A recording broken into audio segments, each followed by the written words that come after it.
I got that we ended in the 6th chapter of Mark. But we're just going to back up and start again at 11. And I think we read 11, but we'll start there. He's talking to his disciples, and he said, and whosoever shall not receive you nor hear you, when you depart thence, shake off the dust under your feet for a testimony against them. Verily I say unto you, it shall be more tolerable for Sodom and Gomorrah in the day of judgment than for that city. And they went out and preached that men should repent. That's still a message that should be preached, but very little of it's being preached these days.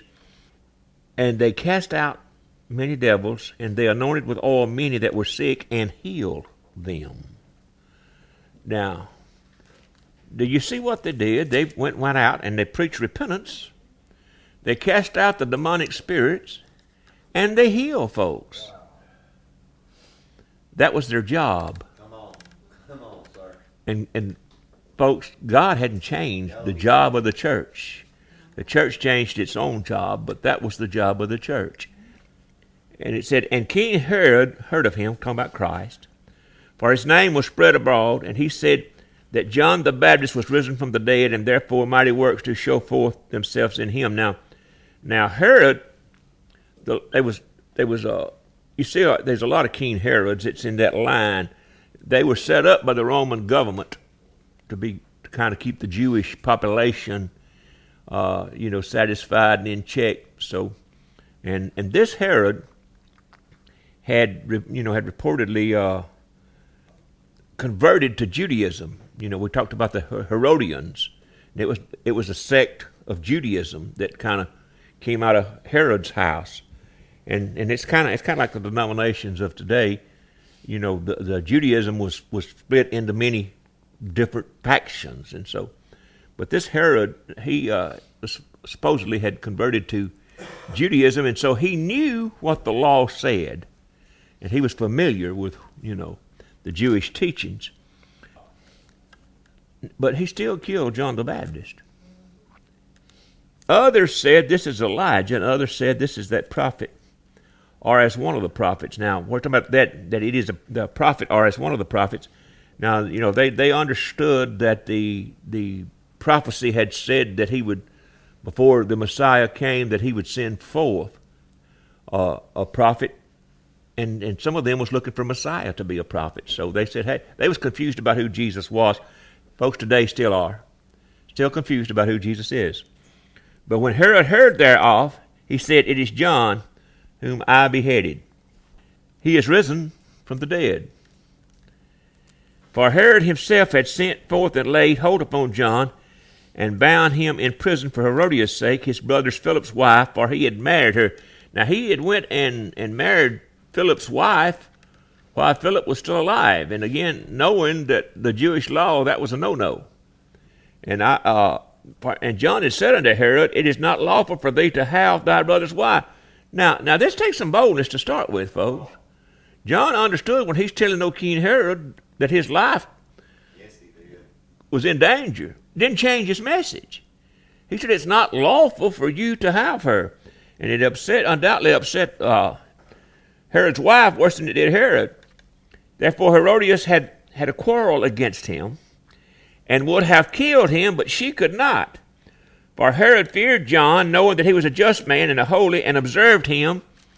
And when he heard him, he did many things and heard him gladly. In other words, now he listened. He's kind of wary of John, because knowing the prophecies, he thought John was a prophet and accepted him as a prophet. But to start with, he had John locked up. Thought he was a prophet, thought he was a holy man, thought he was righteous, but hey, he's saying things I don't like, so he had him locked up, and then eventually killed. And when a convenient day was come, that Herod on his birthday made a supper to the lords, high captains and chief estates of Galilee, and the daughter of the said Herodias came in and danced and pleased Herod and them that sat with him. The king said unto the damsel, ask of me whatsoever thou wilt, and I will give it to thee. And he sware unto her, whatsoever thou shalt ask of me, I will give it to thee, unto the height of my kingdom. Now, she must have been putting on a dance. Come on. I mean, He said, I'll give you half the kingdom. She must have been doing some stepping. And she went forth and said unto her mother, What shall I ask? And she said, The head of John the Baptist. And she came, and see, Herodias was pretty angry.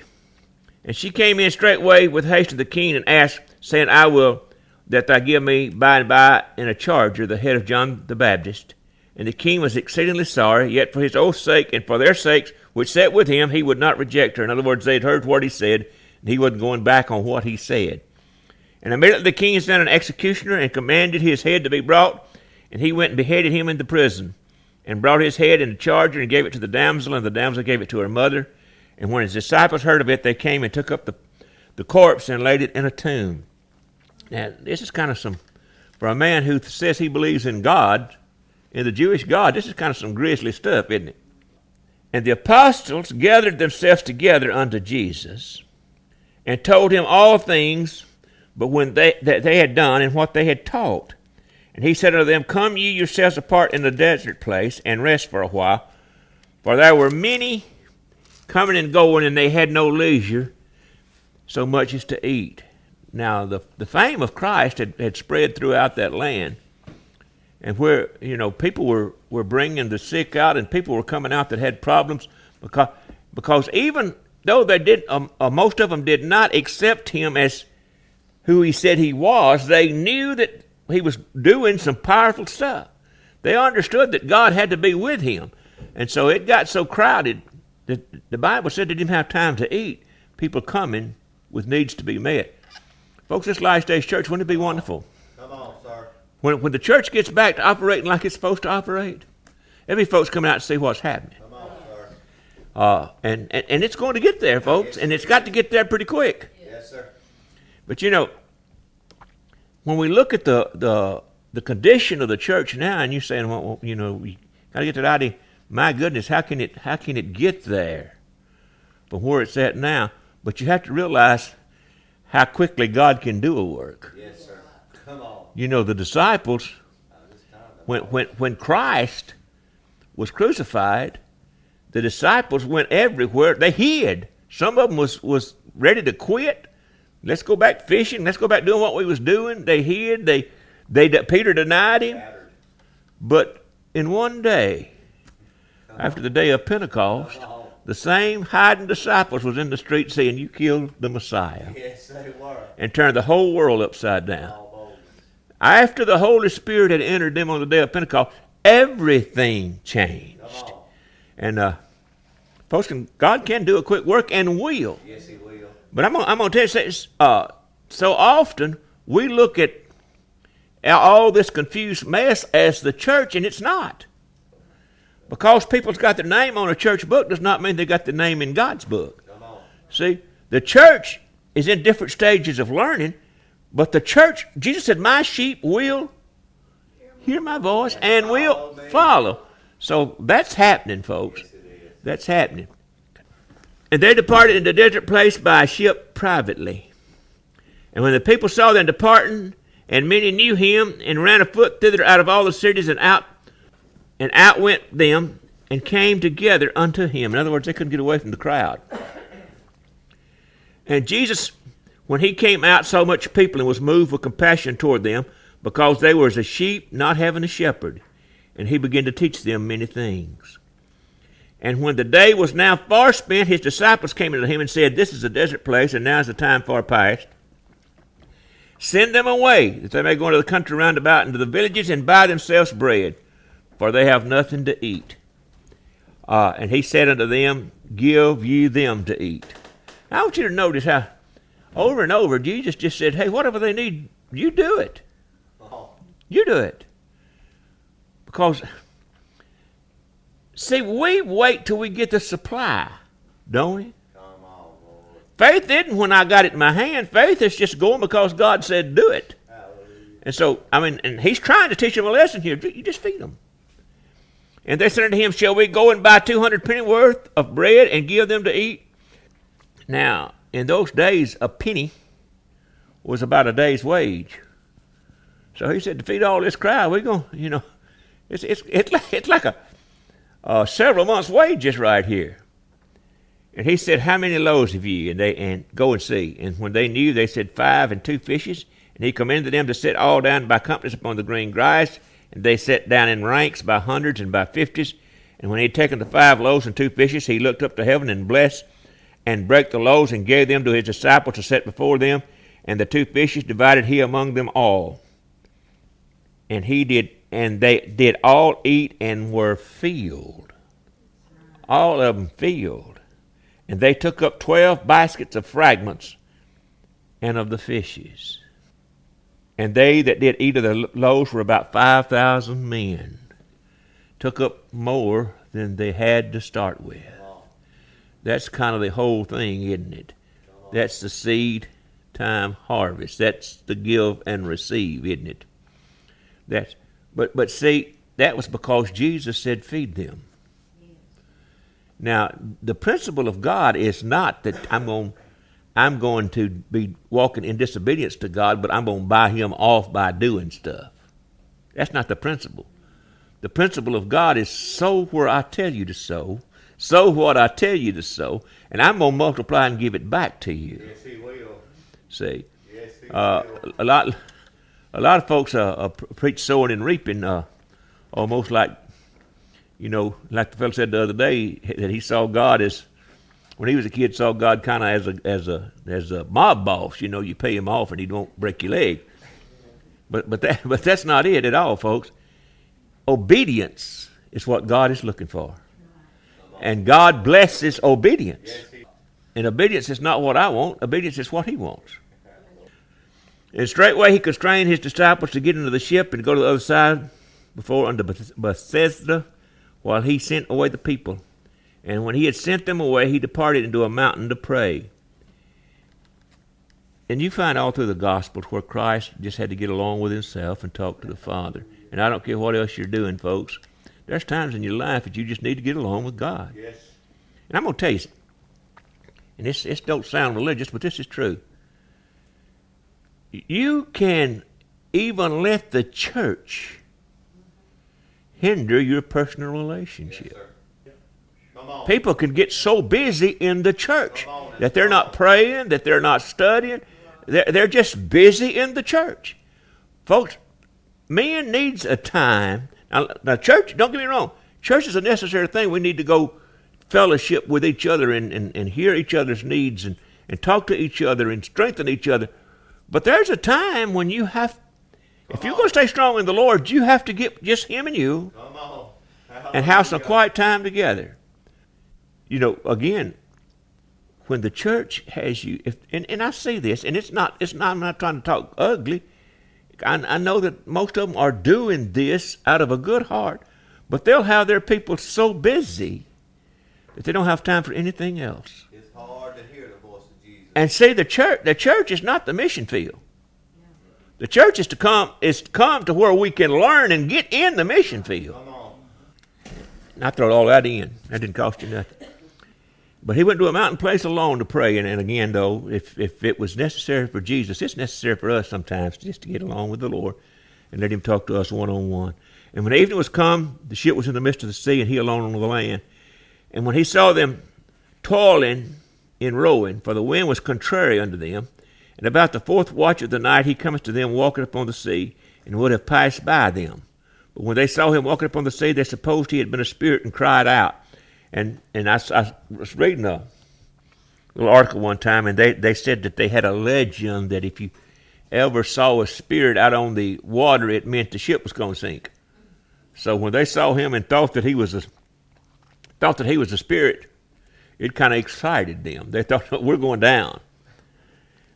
For they all saw him and were troubled, and immediately he talked unto them and said, Be of good cheer, for it is I, be not afraid.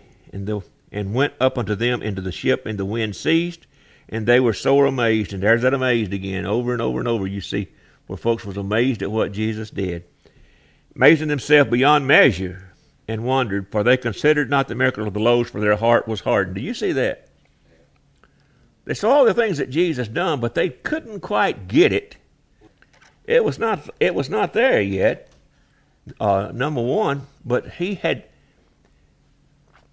sent them out and they saw all the miracles, and they did all these things.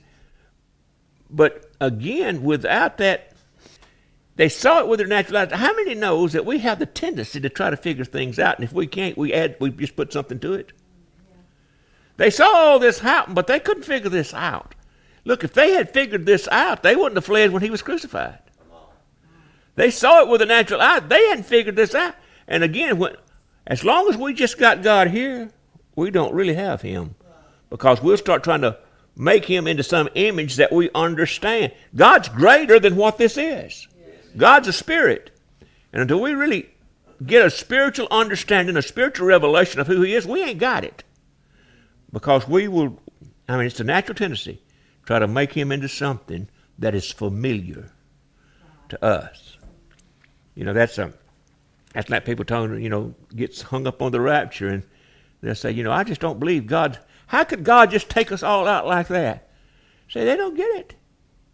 God spoke everything out of himself to start with, and you don't think he can take out like that? He spoke the whole creation, the moon, the stars, the planets, the earth, into being out of himself, and you don't think he can just say, do this, and his power won't bring it? And when they had passed over and came into the land of Generis, I don't know how to pronounce that, and drew to the shore, and when they were come out of the ship straightway, they knew him, and ran through the region round about, and began to carry about in beds those that were sick, where they heard he was. And whithersoever he entered into villages or cities or country, they laid the sick folks in the street, and besought him that he might touch, if it were but the border of his garment, that they might touch. And as many as touched him was made whole. And we talked about last week, that in the Old Testament they told them to put that blue fringe around the border of their garments, so when they saw that, they would be reminded of the commandments of the Lord. So when the people saw them walking with those fringes, they thought about God's promises to them and the commandments to them. And so that was to them was kind of a representative of the power of God. And so they didn't want to touch that, because when they touched the power of God, they were made whole. Then came together unto him the Pharisees and certain of the scribes which came from Jerusalem. And when they saw some of his disciples eat bread with defiled, that is to say, with unwashed hands, they found fault. For the Pharisees and all the Jews, except they wash their hands off, eat not, holding the tradition of the elders. And when they come from the market, except they wash, they eat not, and many other things there be which they have received, to hold as the washing of cups and pots and brazen vessels and of tables. Did the Pharisees and the scribes ask him, why walk not the disciples according to the tradition of the elders, but eat bread with unwashed hands? Now, do you see this? They were working out their own righteousness. They were, associating the flesh clean to you being spiritually clean. They said, unless your hands are washed, you're defiled. The tradition. And see, tradition, we look at these things and we say, well, how silly. But do you understand? Those things still are in our psychic even today. There's people who believe that if your hair's not a certain length, you're not right. Yeah. If your clothes don't look like everybody else, you're not right. See, we still try to hang stuff on salvation if we're not very careful. But let me tell you something. We should never be trying to separate ourselves as better than somebody. We should be walking after the Lord and just showing the love to those that don't know him. Now, I'm not talking about compromising on the word, but I'm talking about folks not be looking at the differences that does not mean anything anyway. See?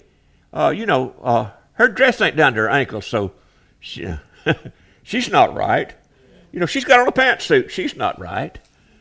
See, this got nothing to do with your spirit. No, it doesn't. And I'm going to tell you something. If your spirit's right with the Lord, he will teach you how to be an example.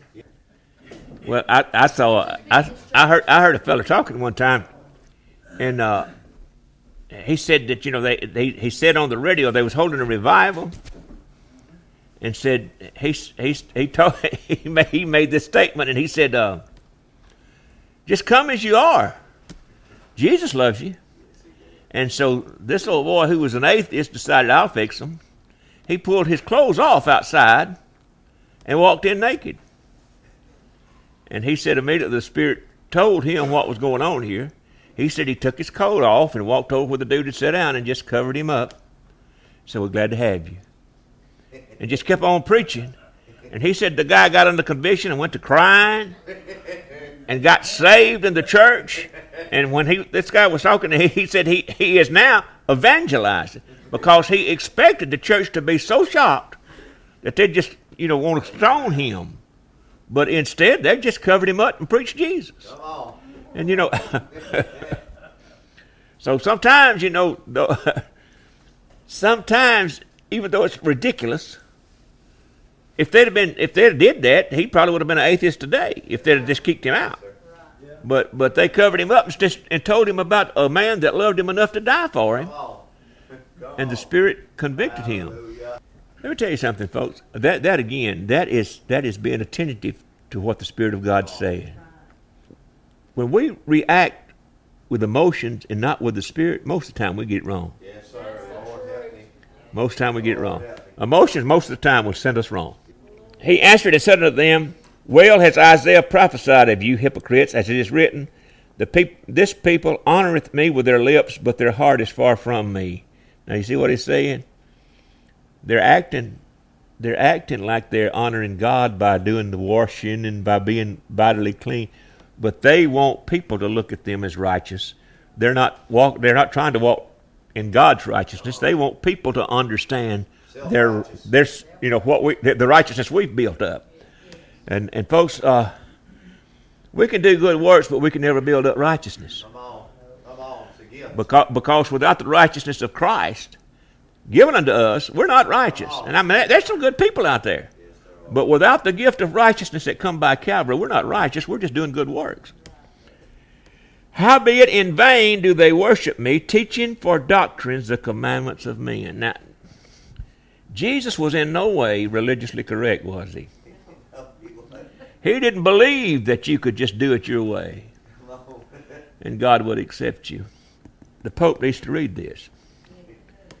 For laying aside the commandments of God, you hold the tradition of men as the washing of pots and cups and many other such things that you do. In other words, again, he's telling them you're working out your righteousness, and everything that you do is not righteous unless your heart's right with God.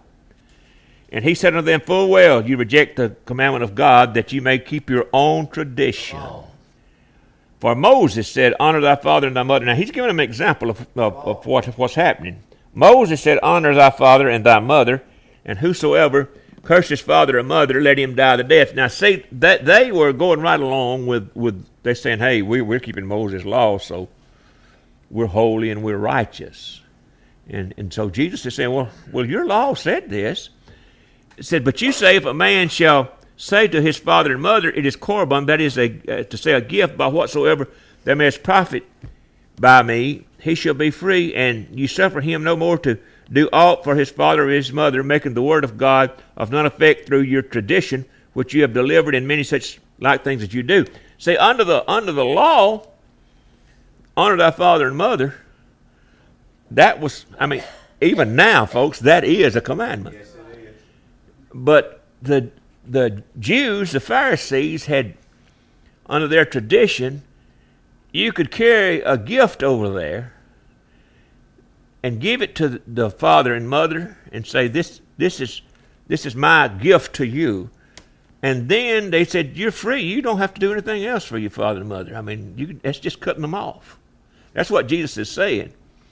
Hey, you say you're going after the law. You say you're following the law, but you have transgressed the law to keep your own tradition. Your tradition said if they bring a gift and say it's a korban, it's a gift of korban. In other words, you're just cutting yourself off from your father and mother. You've got no law that says that.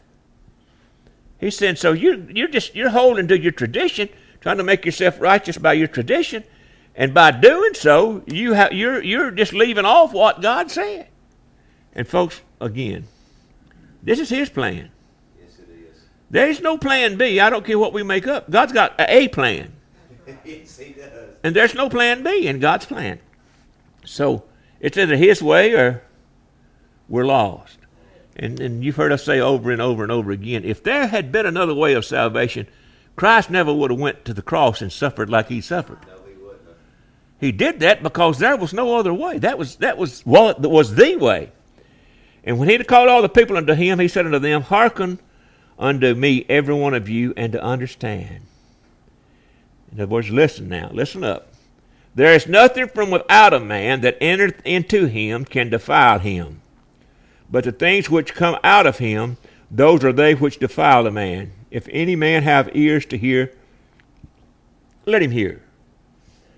He said, what you're eating is what He's saying. What you're eating and how you're eating it is not going to hinder your spirituality. It's not going to hinder who you are with God. It's not about what you eat. It's a spiritual thing. It's regardless of what you eat. He said nothing that you can take in you is going to defile you before God.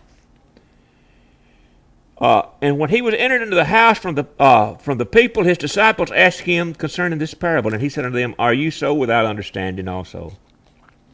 Do you not perceive that whatsoever things from without entereth into man, it cannot defile him? Because it entereth not into the heart, but into the belly, and goeth out into the draught, purging all meats. In other words, He said what he's eating is not touching his spirit. Come on.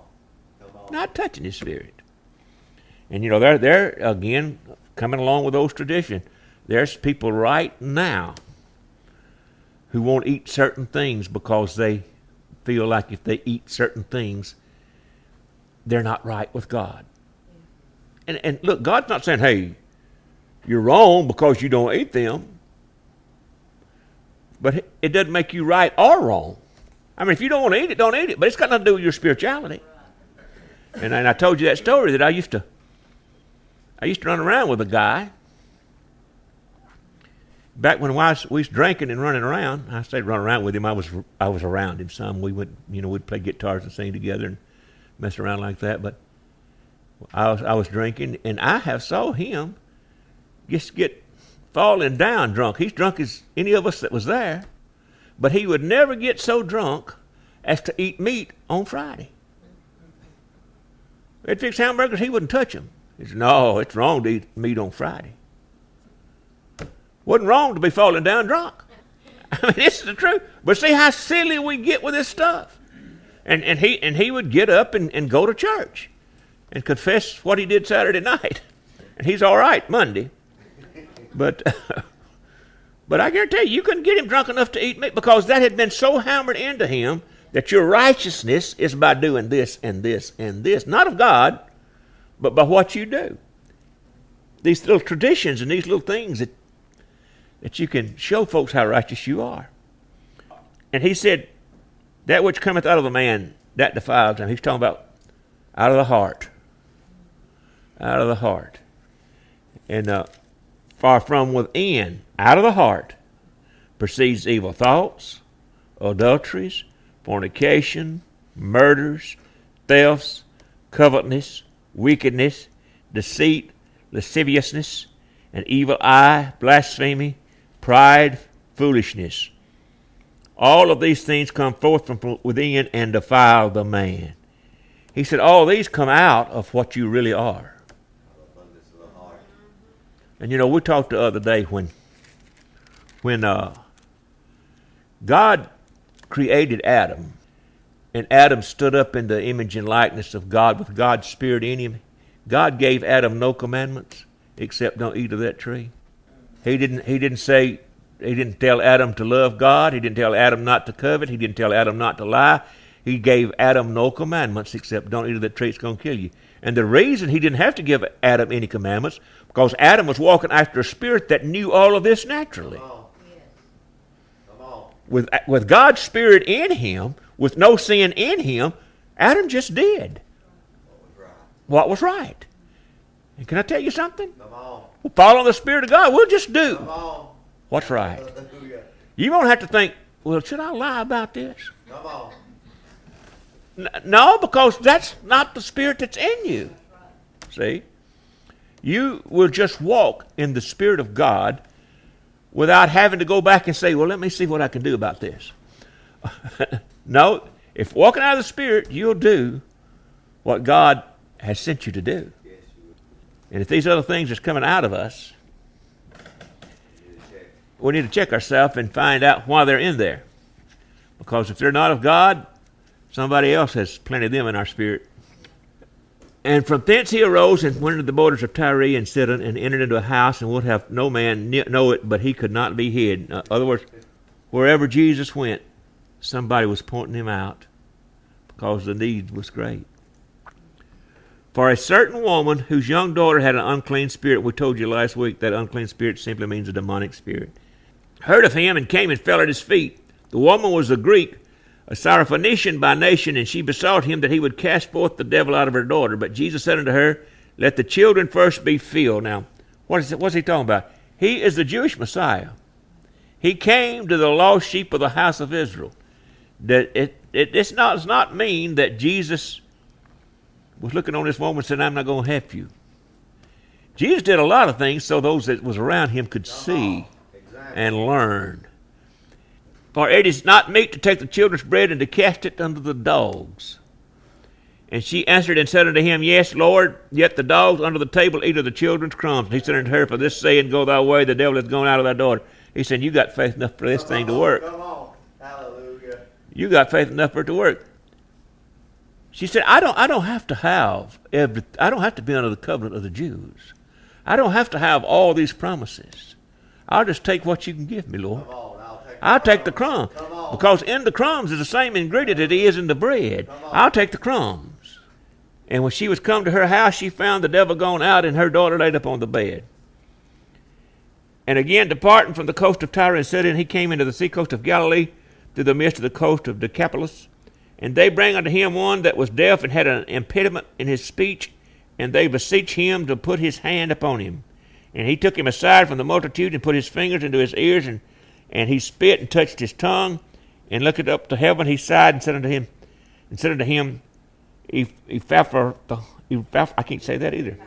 That's a good word. That is, be opened.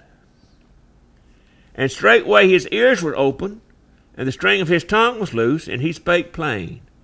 And he charged them that they should tell no man, but the more he charged them, so much the more a great deal they published it. It's hard to keep quiet, folks, when miracles is happening. And they were beyond measure, there's that word astonished again, saying, He has done all things well. He maketh both the deaf hear and the dumb to speak. Now, all the religious folks that had problems with him had to have understood that this had to be coming from God, because no man had done that. You know, that's the power of God. No man could just walk around doing that. That's the power of God in this man. They had to have known that. And see, Nicodemus he mentioned that in Mark 3. He said, I know that you're from God, because no man can do this except God be with him. So they knew that. In those days, the multitudes being very great and having nothing to eat, Jesus called his disciples unto him and said unto them, I have compassion on the multitudes, because they have now been with me 3 days and have nothing to eat. If I send them away fasting to their own house, they will faint by the way, for divers of them came from far. Now here again, it ain't been long back here, we just read it, where he's fed a bunch of people. And his disciple answered him, From whence can a man satisfy these men with bread here in the wilderness? You see that? Now he pulled it off once, but I don't know if he can pull this off again. Could I tell you what? If Jesus ever did it, he'll do it again. His power has not diminished. If he ever did it, he can still do it and will through faith. And I told you the story, I think, of that I read one time about a missionary that they had called, and he wrote this little story. And they had put him in just a little old cell. It was in Russia, and it was cold. He said all he had was one light bulb. and it was just freezing. And he said he done got to that point to where, that he was going to die, and he understood he was going to die, and he was just making his peace with God, and I'm going to die. They got me locked in here, and there's no heat, and I'm going to die. And he said he put his hand, the little heat he had, he was just turning under that light bulb, trying to get whatever little heat he could. And they discovered what he was doing and cut the light bulb off. And he said when they cut the light bulb off, that suddenly it just began to warm up in the room. And after a while, the guards noticed the steam coming out of the little cell, and opened the door, and there he was, still alive, fine. And he began to witness to them. And I forgot how the story ended, but he got out of Russia. He didn't die.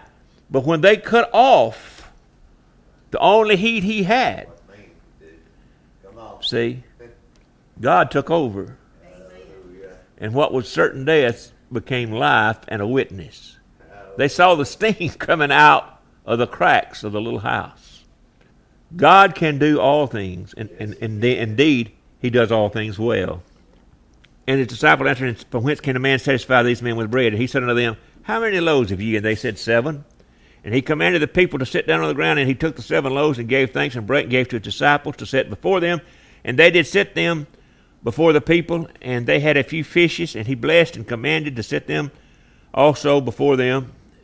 So they did eat and were filled, and they took up the broken that was left, 7 baskets. And they that had eaten were about 4,000, and he sent them away. And straightway he entered into the ship with his disciples and came into the parts of Dalmathua. And when the Pharisees came forth and began to question him, seeking of him a sign from heaven, tempting him. Do you see this? He's fed all the multitudes. He's healed a deaf man with a speech impediment. He's cast out devils. And the religious folks show up and say, show us something. Show me something. Show me something. And he sighed deeply in his spirit and said, why does this generation seek after a sign? Verily I say unto you that no sign shall be given unto this generation. And he left them and entered into the ship again and departed to the other side. Well, what they were saying, see, was show me something other than what you've done, other than what the Word says. And again, that's the spirit that's still going around in man. And you hear people talking about things that happens in service. I call them parlor tricks. People are looking for some little something. Now let God be God. Let him be God. Whatever God does will be good. We hadn't got to make up stuff about God. Whatever he does will be good. Now the disciples had forgotten to take bread, and neither had any in the ship with them more than 1 loaf. And he charged them, saying, take heed, beware of the leaven of the Pharisees and of the leaven of Herod. And he's talking about that Jewish sect that followed Herod. And they reasoned among themselves, saying, it is because we have no bread. That the mercy of God is great. If it wasn't, he would have kicked all these out, and he'd have kicked us all out a lot of times. A lot of time. And when Jesus knew it, he said unto them, why reason ye because you have no bread? Perceive you not yet, neither understand? Have you your hearts yet hardened? Having eyes see ye not, and having ears hear ye not? And do you not remember when I broke the 5 loaves among 5,000? How many baskets full of fragments took you up? And they said 12. And when the 7 among 4,000, how many baskets full of fragments took you up? And they said 7. He said unto them, how is it that you do not understand? And he cometh to Bethsaida, and they bring a blind man unto him, and he besought him to touch him. Now this is the place where it means this city means house of the fishermen, and it was the home, of Peter and Andrew and Philip. And but now the city never quite got it. Jesus in one place pronounced woe to that city. When he'd say woe to this is one of the cities he pronounced woe to. Peter and Andrew and Philip came out of there, but the city never quite got it. They never quite understood Jesus, and they rejected him. It was a pretty rough city. If you go back and read the history on it. And he took the blind man by the hand and led him out of town. Do you see this? He led him out from where folks was doubters, where people had rejected him. He got the man out of town. And when he had spit in his eyes and put forth his hand upon him, he asked him if he saw aught. I heard Duplantis talking about this one time. He said, if I'm blind and you spit in my eyes, I'd better see.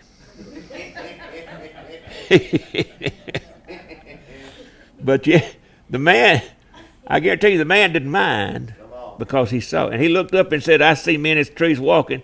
And then he put his hands again upon his eyes and made him look up, and he was restored even and saw every man clearly. And he said unto him, and he sent him away to his own house, saying, neither go into town nor tell it to any in the town. And Jesus went out and his disciples into the town of Caesarea Philippi, and by the way he asked his disciples, saying unto them, whom do men say that I am? And they answered, John the Baptist, but some say Elijah, and others one of the prophets. And he said unto them, but who say you that I am? And Peter answered him and said, Thou art the Christ. And he charged them that they should tell no man of him. Now we see this same story over in Matthew 16, where he asked Peter, and Peter said, Thou art the Christ, the Son of the living God. And he tells Peter, he said, upon this rock, he said, I say unto you that you are Peter, and upon this rock I'll build my church. And that has sent forth all these ideas that Christ built the church around Peter. But no, it was around the understanding. He understood who Peter was, and Peter understood who he was. And that's how we become obedient to the Lord, understanding, hey, we are his servants. He's not our servant. And he said, on this understanding, I'm going to set my whole church. And he did, folks. He established the church among people who understood their position and his position. And that's the same way today. Until we understand our position and his position, we never walk in the peace that God intends for us. All right. We're going to go ahead and end right there. And we'll pray one for another. And next week, if the Lord tarries, we'll start up again. Hallelujah. Invite somebody.